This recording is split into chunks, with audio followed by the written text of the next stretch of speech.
우리는 계속해서 팔복으로 세워가는 단순한 삶이라는 주제로 시리즈 설교를 나누고 있습니다. 예수님께서 말씀하신 팔복의 말씀의 의미와 그것이 특별히 오늘 이 시대를 살아가는 우리 그리스도인들에게 어떠한 메시지를 주고 있는지를 나누고 있는데요. 지난주에는 6번째 시간으로 마음이 청결한 자의 복이라는 제목의 말씀을 나눴습니다. 하나님과 동시에 다른 많은 선택지들을 가지고 살아가는 것이 우상숭배다라는 말씀을 드리면서 우리의 그러한 마음을 청결하게 정돈하고 하나님 한 분만을 바라보는 마음으로 살아야 한다 하는 말씀을 드렸습니다. 오늘은 팔복의 7번째 말씀으로 거짓 평화, 화평하게 하는 자의 복이라는 제목으로 말씀 나눌 때 가짜 평화가 난무하는 이 시대 속에서 화평하게 하는 자로 살아가는 우리 그리스도인의 부르심, 그 정체성을 다시 한번 새롭게 발견하시는 은혜가 있기를 주님의 이름으로 축원합니다. 오늘은 이런 질문을 드리며 말씀을 열면 좋겠습니다. 여러분 혹시 화재 경보기가 울렸던 경험 해보신 분 계십니까? 해보신 분 계세요? 꽤 있으시지 않으십니까? 이렇게 집이든 어디선가 갑자기 경보기가 막 울려가지고 그런 소리를 들었던 경험이 다 있으시리라 생각합니다. 저도 얼마 전에 아이들하고 이렇게 집에서 있는데요. 갑자기 아파트 단지 전체에 화재 경보가 막 울린 거예요. 엄청 시끄럽잖아요, 소리가. 막 울리니까 아이들이 겁이 나가지고 갑자기 뛰어나가가지고 이제 현관문을 열고 무슨 일이 일어났나 하는 거를 막 살펴보더라고요. 근데 이제 문을 열었는데 이게 모든 단지에 다 나는 거니까 그 아파트 복도에도 엄청 쩌렁쩌렁하게 막 사이렌 소리가 울린 거예요. 그러니까 아이들이 저한테 막 뛰어가지고 저를 붙잡고 흔들면서 뭐라고 했냐면 아빠 우리 빨리 탈출해야 돼 라고 얘기를 하는 거예요. 특별히 이제 둘째가 좀 그런 거에 굉장히 막 엄청 반응을 하면서 아빠 지금 우리 빨리 탈출해야 돼 큰일 났어 막 이렇게 얘기를 하는 거예요. 그래가지고 제가 굉장히 태연하게 불 안 났어 그냥 있어도 돼 라고 제가 이야기를 했습니다. 근데 아이들이 막 소리를 지르면서 아니야 아빠 우리 다 죽으면 어떡해 빨리 탈출해야 된다고 이러면서 저를 막 붙잡고 흔드는 거예요. 물론 다행히도 실제로 불이 나지는 않았고 그냥 오작동이어가지고 한 5분 정도 이렇게 경보기가 막 울리다가 이렇게 잘 멈췄습니다. 근데 제가 그 일을 계기로 갑자기 좀 그런 생각이 들었어요. 이 경보기가 울렸을 때 어떻게 하는 것이 올바른 것이었지라는 생각을 새삼스럽게 하게 됐습니다. 여러분 경보기의 핵심적인 역할이 뭐예요? 위험을 알려주는 거죠. 뭔가 이제 문제가 생겼다. 그러니까 잘 대처해라 라고 알려주는 게 이제 경보기의 역할이잖아요. 경보가 울리면 우리는 안전하게 몸을 피한다든지 어떠한 대처를 하는 게 사실은 정상적인 반응이지요. 그런데 만약에 저처럼 느긋하게 경보기가 울리는데 응 아니야 불 안 났어 이렇게 하고 그냥 있었다가 만약에 정말로 화재가 난 상황이었다면 진짜 큰 일을 당할 수도 있었겠지요. 만약에 이러한 상황들이 여러분 발생했을 때 그냥 아니겠지 괜찮겠지 라고 생각하면 정말 큰 일을 당할 수도 있다는 겁니다. 그런데 이런 얘기가요 비단 우리의 일상생활에서만 일어나는 그냥 가볍게 웃고 넘어갈 일은 아니겠다라는 생각을 하게 됐습니다.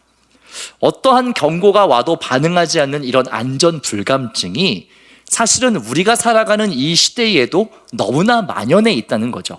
그리고 그로 인해서 일어나는 크고 작은 사건, 사고들 그런 것 또한 제가 일일이 설명하지 않아도 여러분도 이미 머릿속에 떠오르는 많은 사건들이 있으실 겁니다.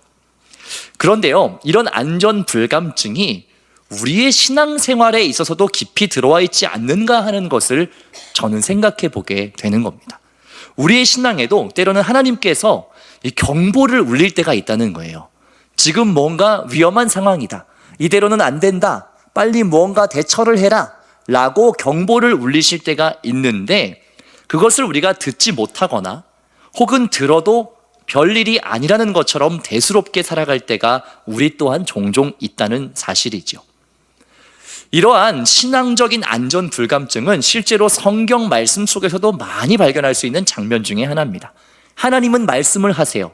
그런데 백성들이 듣지 않는 이러한 모습, 이런 모습은 성경 속에서도 굉장히 많이 보여지는 모습입니다. 특별히 그 중에 한 장면으로 이 구약의 남유다 백성들이 하나님의 심판을 앞두고 있었을 때 예레미야 선지자가 심판에 대한 예언을 했던 장면이 하나 있습니다. 우리 예레미야 6장 13절부터 15절 말씀을 함께 읽겠습니다. 이는 그들이 가장 작은 자로부터 큰 자까지 다 탐욕을 부리며 선지자로부터 제사장까지 다 거짓을 행함이라. 그들이 내 백성의 상처를 가볍게 여기면서 말하기를 평강하다 평강하다 하나 평강이 없도다. 그들이 가증한 일을 행할 때에 부끄러워하였느냐? 아니라 조금도 부끄러워하지 않을 뿐 아니라 얼굴도 붉어지지 않았느니라. 그러므로 그들이 엎드러지는 자와 함께 엎드러질 것이라. 내가 그들을 벌하리니 그때에 그들이 거꾸러지리라. 여호와의 말씀이니라. 아멘. 이것은 남유다의 심판을 앞두고 이 예레미야 선지자가 했던 예언의 일부입니다. 그 당시 이스라엘 백성들의 모습이 굉장히 적나라하게 표현되어 있는데 13절에 보면 이스라엘의 모든 백성들, 즉 작은 자로부터 큰 자, 아이들부터 어른까지 누구 하나 할 것 없이 다 탐욕에 빠져 있었다라고 기록하고 있습니다. 심지어 하나님의 일을 맡아서 감당한다는 선지자나 제사장들까지도 모두가 거짓을 행하고 있다라고 이야기하고 있습니다. 당시의 남유다는 그 정도로 하나님 앞에 타락해 있었던 겁니다. 악한 일을 할 때에도 전혀 부끄러워하지 않고 당당하게 그 악을 대놓고 행하는 그러한 모습, 그리고 하나님의 백성이라고 부르기에는 참으로 부끄러운 그러한 신앙적인 안전 불감증의 시대였다는 겁니다. 그런 상황 속에서 예레미야는 하나님으로부터 계속해서 경고의 말씀을 듣습니다. 그리고 그것을 가감없이 백성들에게 전달합니다. 그렇게 했을 때에 어떤 반응을 백성들이 보이냐면 그것을 듣고 회개하고 뉘우치는 것이 아니고 도리어 화를 내고 우리가 무슨 잘못을 했냐라며 그러한 심판 예언을 하는 예레미야를 저주스럽다고 미워하고 핍박하기 시작했습니다. 남유다 백성들이 그렇게 했던 이유가 무엇이냐면 수많은 거짓 선지자들이 예레미야가 했던 그 경고와는 정반대의 이야기를 하고 있었기 때문에 그렇습니다. 우리 14절의 말씀 한 번 더 한 목소리로 읽겠습니다. 그들이 내 백성의 상처를 가볍게 여기면서 말하기를 평강하다 평강하다 하나 평강이 없도다. 아멘. 거짓 선지자들은 계속해서 백성들에게 무엇을 이야기했냐면 남유다 백성들의 이 악함을 대수롭지 않게 여기면서 평강하다 평강하다 이야기했습니다.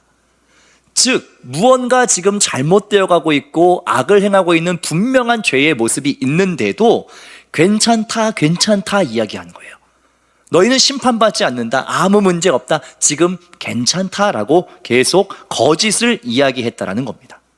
이 거짓 선지자들은 왜 진실을 이야기하지 않았냐 하면 그렇게 백성들 귀에 듣기 좋은 이야기를 해줘야 이들이 더 많은 것도 예물을 바치고 또 자기들을 잘 따를 것이라 생각했기 때문에 그렇습니다. 결국 이 거짓 선지자들 또한 자기의 생존과 자기의 안위를 위해서 하나님의 뜻을 바르게 선포한 것이 아니고 사람에게 듣기 좋은 이야기를 계속 했다라는 겁니다. 그런 상황에서 예레미야 혼자서 하나님의 심판에 대해 이야기하니까 많은 백성들이 그것을 불길하고 저주스러운 것으로 듣고 예레미야를 오히려 미워했다는 겁니다. 아무리 경고의 사이렌이 울려도 별일 아니겠지라고 생각하는 그 영적인 불감증의 상태, 그것이 남유다 백성들의 모습이었다는 겁니다. 사랑하는 여러분, 결국 남유다는 하나님께서 수없이 심판의 경고를 했음에도 불구하고 뉘우치고 돌이키지 않았습니다. 그리고 자기들의 죄악으로 인하여서 바벨론의 포로로 끌려가서 70년간 혹독한 식민지 통치를 당하게 됩니다. 들어야 할 경고를 듣지 않고 평안하다, 괜찮다, 아무 문제 없다라고 말하는 거짓 선지자들의 음성을 따랐던 결과였죠. 저는 이 예레미야서의 말씀을 묵상하면서 참 두렵고 떨리는 마음이 들었습니다. 우리가 살아가는 지금 이 시대의 모습 또한 이러한 모습이 아닌가 하는 것을 생각하게 되었기 때문이죠. 여러분, 이 시대가 하나님의 뜻을 분별하지 못하는 시대는 아닌지, 혹 하나님의 말씀을 전해도 그것을 듣기를 거절하는 시대는 아닌지, 또한 하나님의 뜻을 올바르게 전해야 하는 이들조차도 그저 사람의 비위를 맞추느라 평강하다, 평강하다, 가짜 평안을 외치고 있지는 않는가를 생각하게 되었습니다. 그리고 이러한 우리의 모습이 예레미야 시대의 이 남유다의 모습과 크게 다르지 않다라는 것을 저는 생각하게 됩니다. 감탄고토라는 여러분 사자성어를 아실 겁니다. 달면 삼키고 쓰면 뱉는다라는 그런 단어인데요. 나에게 좋게 들리는 이야기라고 하면 그것이 거짓일지라도 아무런 분별 없이 다 삼켜버리는 시대. 진리는 때로 우리에게 쓸 수 있는데 그 쓴 진리는 토해내는 시대. 이러한 거짓 평안이 가득한 시대에 우리가 살고 있지 않느냐는 겁니다. 저는 우리가 살아가는 이 시대를 거짓 평화의 시대, 위장된 평화의 시대라고 말하고 싶습니다. 이처럼 거짓 평화가 득세하는 이런 시대에 예수님께서는 오늘 팔복의 말씀을 통해서 우리로 하여금 무엇이라 말씀하냐면 너희가 참된 평화를 만드는 사람이 되어라 라고 이야기하고 있습니다. 먼저 마태복음 5장 9절의 말씀 함께 읽겠습니다. 화평하게 하는 자는 복이 있나니 그들이 하나님의 아들이라 일컬음을 받을 것이미요. 아멘. 예수님께서는 거짓된 평화가 넘치는 이 시대 속에서 우리들에게 너희가 참된 평화를 만드는 사람이 되어라 라고 이야기하고 계십니다. 그리고 그러한 이들이 하나님의 자녀로 인정받을 것이다 라고 말씀하세요.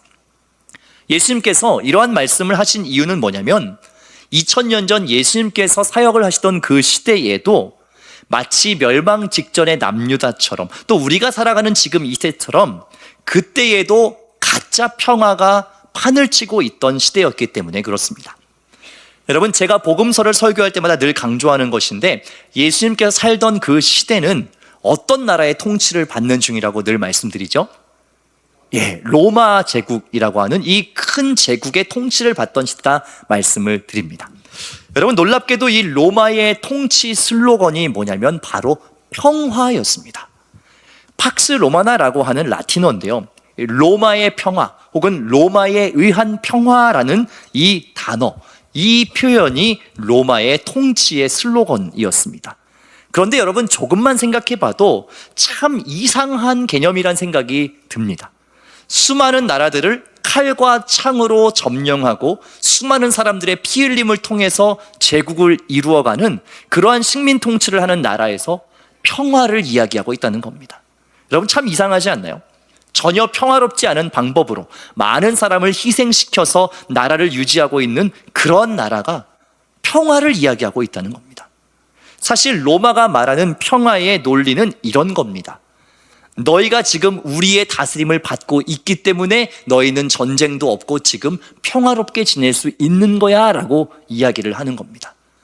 우리가 들었을 땐 참 황당한 논리 같지만 이것이 로마가 말하는 평화였습니다. 우리가 너희를 대신 다스리고 있기 때문에 너희는 전쟁에서 안전하고 평화롭다라고 얘기하는 거죠.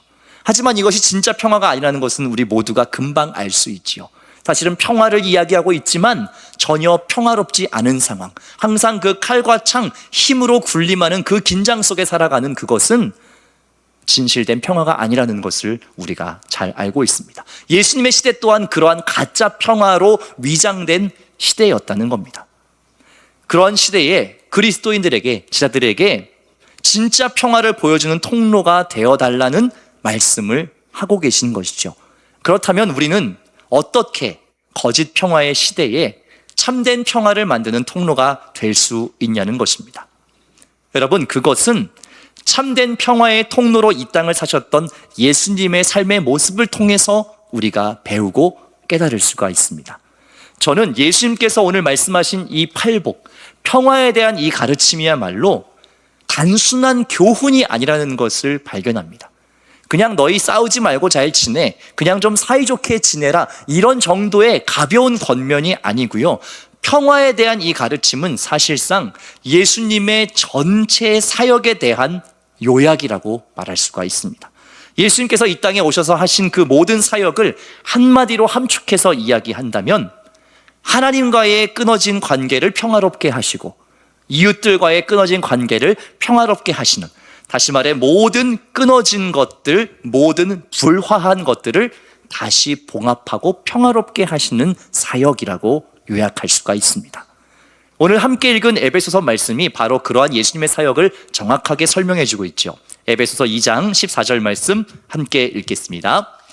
그는 우리의 화평이신지라 둘로 하나를 만드사 원수된 것 곧 중간에 막힌 담을 자기 육체로 허시고. 아멘. 사도 바울은 예수님의 사역을 둘로 하나 되게 만드는 것이라고 정의하고 있습니다. 즉 원수돼서 중간에 막혀있던 그 담을 다 허물고 다시 평화롭게 하는 일을 예수님께서 하셨다라고 이야기합니다. 서로 단절되어 있던 양쪽을 다시 연결하는 그 일을 주님께서 하셨다는 거죠. 그러면 그동안 단절되어 있던 것은 무엇이었냐는 거죠. 이어지는 말씀에서 우리는 두 가지의 단절을 볼 수가 있습니다. 그리고 그것을 예수님께서 다시 봉합하시는 장면을 볼 수가 있어요. 먼저 15절과 16절 말씀을 함께 읽겠습니다. 법조문으로 된 계명의 율법을 폐하셨으니 이는 이 둘로 자기 안에서 한 세 사람을 지어 화평하게 하시고 또 십자가로 이 둘을 한 몸으로 하나님과 화목하게 하려 하심이라. 원수된 것을 십자가로 소멸하시고. 아멘. 여러분, 첫 번째 단절은 무엇입니까? 바로 하나님과 인간의 단절입니다. 15절에 보면 법조문으로 된 계명의 율법을 예수님께서 없애셨다라고 기록하고 있는데요. 즉 율법에 근거해서는 죄인으로 심판받고 멸망할 수밖에 없는 우리의 존재, 우리의 죄로 인해서 하나님과 불화할 수밖에 없는 그 우리를 16절에 보면 어떻게 한다고요? 하나님과 화목하게 한다라고 기록하고 있습니다. 서로 원수가 되었던 하나님과 우리 사이의 그 담을 십자가로 허무셨다라고 이야기하고 있는 겁니다. 이것이 우리가 처음으로 기독교 신앙을 가질 때 고백하는 예수 그리스도의 십자가로 인한 죄 사함을 의미하는 겁니다. 이것을 우리는 수직적인 단절의 회복이라고 얘기합니다. 하나님과 인간 그 안에 있었던 그 강을 하나님께 다시 메우셨다라는 것이죠. 이어지는 17절과 18절에서는 또 다른 단절을 회복하는 장면을 볼 수 있는데요. 17절과 18절 함께 읽겠습니다. 또 오셔서 먼 데 있는 너희에게 평안을 전하시고 가까운 데 있는 자들에게 평안을 전하셨으니 이는 그로 말미암아 우리들이 한 성령 안에서 아버지께 나아감을 얻게 하려 하심이라. 아멘. 두 번째 단절은 어떤 것이냐면 먼 데 있는 자들, 즉 이방인과 가까운 데 있는 자들, 유대인들 간의 단절, 사람과 사람 사이의 단절이었다는 겁니다. 그런데 예수 그리스도의 이 십자가 사건으로 인하여서 그 끊어졌던 이웃과의 관계 또한 다시 평화롭게 되었다라는 것입니다. 어떻게 그것이 가능하냐? 유대인이나 이방인이나 모두가 하나님 앞에서 똑같은 죄인이라는 것을 발견했기 때문에 서로 화해할 수 있었다는 겁니다. 그 전까지는 누가 더 낫다, 누가 더 못하다 이러한 비방과 비난 가운데 서로를 멀리했었다면 하나님 안에서 모두가 다 동일한 죄인이고 또한 동일한 구원의 은혜를 받았다는 것을 깨달았을 때에 그 모든 벽들이 다 허물어지게 되었다라는 것이죠. 한 성령 안에서 아버지께 나아간다라는 이 18절의 표현은 이제는 더 이상 민족의 뿌리, 그러한 혈통적인 여러 가지 상황적인 조건과 관계없이 모두가 하나님 안에서 동일한 하나님의 은혜를 받은 자녀가 되었다는 것을 의미하는 것이죠. 즉 예수님께서 이 땅에 오셔서 하신 그 일, 평화를 만드시는 일이란 하나님과 인간의 관계, 그리고 이웃과 이웃의 관계를 평화롭게 하시는 그야말로 평화의 사역이었다는 겁니다. 그런데 사랑하는 여러분, 우리가 이 예수님의 사역을 보면서 깊이 생각해야 할 한 가지 중요한 부분이 있습니다.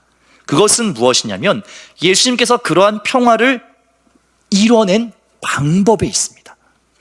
여러분, 예수님께서 하나님과 우리 사이 혹은 이웃과 이웃 사이를 중재하고 다시 평화를 이루시게 하실 때에 그냥 말을 잘 하셔서 혹은 잘 설득하셔서 아유 싸우지 말고 잘 지내봐, 아유 하나님 그냥 좀 인간이 연약함이 있지만 그냥 좀 잘 봐주세요, 이렇게 말로나 적당한 권면으로 이렇게 하나 되게 하지 않으셨다는 겁니다.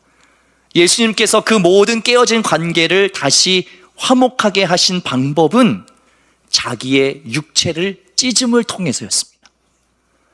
우리가 이것을 기억해야 된다는 거예요. 즉 예수님은 대가 지불을 통해서 그 모든 깨어진 관계를 다시 회복시키셨다라는 겁니다.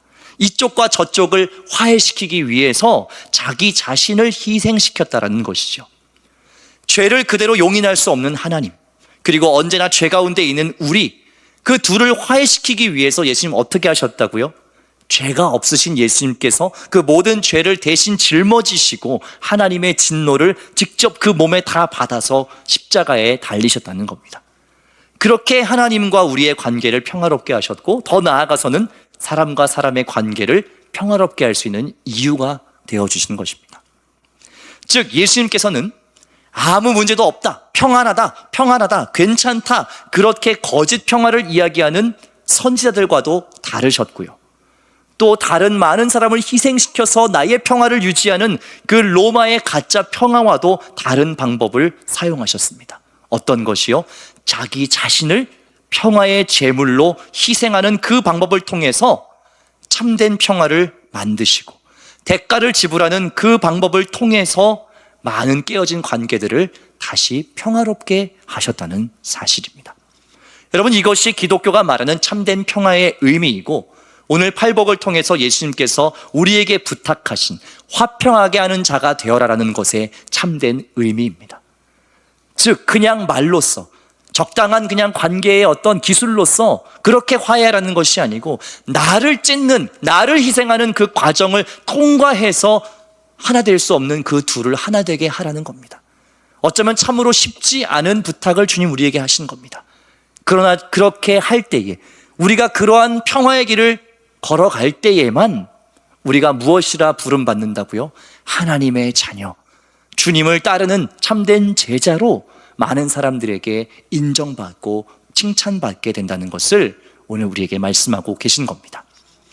사랑하는 왕십리중학교의 성도 여러분, 주님께서는 우리가 그렇게 화평을 만드는 자로 살아가기를 원하십니다.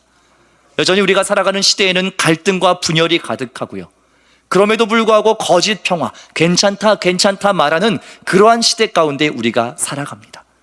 또한 우리의 모든 가정, 또 우리의 교회 공동체 안에도 여러 가지 많은 갈등과 분열이 있지요. 그런데 적당히 덮어두고 그냥 괜찮다 말하며 그렇게 살아가기가 참 쉽다는 겁니다. 하지만 주님께서는 무엇이라 말씀하세요? 화평하게 하는 자가 되어라라고 말씀하십니다. 그것이 하나님의 아들, 하나님의 자녀들의 마땅한 역할이다라고 우리에게 말씀하신다는 거죠. 저는 구체적으로 우리가 화평하게 하는 자로 살기 위한 두 가지의 권면을 여러분께 드리며 말씀을 맺고자 합니다. 첫 번째 권면은 나의 삶 가운데 있는 불화의 현장을 직면하셔야 된다는 겁니다. 여러분의 삶 가운데에서 거짓 평화로 적당히 덮어져 있는 것은 어떤 것인가요? 하나님과의 관계에서 은밀한 죄의 문제입니까? 아니면 다른 사람들과의 관계 속에서 일어나는 여러 가지 분열과 갈등의 문제인가요? 사람마다 다 다르겠지만 하나님께서 마치 사이렌을 울리듯이 우리에게 경고하고 있는 우리 삶의 불화의 현장들이 있다는 겁니다. 이것을 그냥 두고서는 안 된다고, 더 이상 거짓 평화로 위장하지 말라고 하나님 말씀하시는 것들이 있다는 거예요.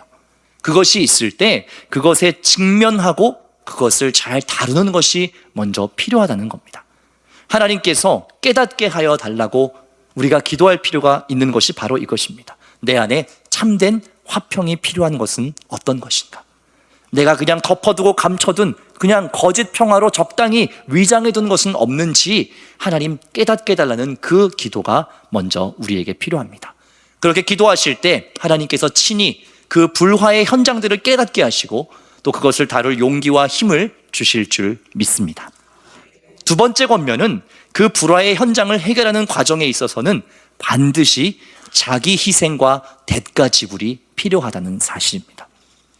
하나님과의 관계에서의 죄의 문제에 대한 해결은 반드시 회개라고 하는 대가 지불이 필요한 겁니다. 나의 죄된 모습을 직면하고 하나님 앞에 가져가는 과정, 어쩌면 참 괴롭고 고통스럽지만 그러한 과정을 통과하는 것을 통해서 우리는 하나님과 화목하게 될 수 있다는 겁니다. 또한 사람과의 관계에서 마찬가지죠. 그 불화를 해결하기 위해서는 예수님께서 자기의 육체를 찢어서 막힌 담을 허무셨던 것처럼 때로는 내 자존심을 꺾어야 될 때도 있고, 내가 먼저 사과해야 될 때도 있고, 내가 먼저 손 내미는 그러한 과정이 필요하다는 겁니다. 우리 인간의 본성으로는 참 하기 싫은 것들이에요.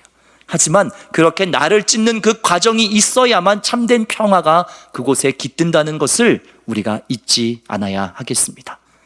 참된 평화에는 대가가 필요하고 그것은 거저 주어지지 않는다는 것을 여러분 기억하시고, 주님처럼 기꺼이 나를 내어줄 수 있는 그 평화의 도구가 되시기를 주님의 이름으로 부탁드립니다.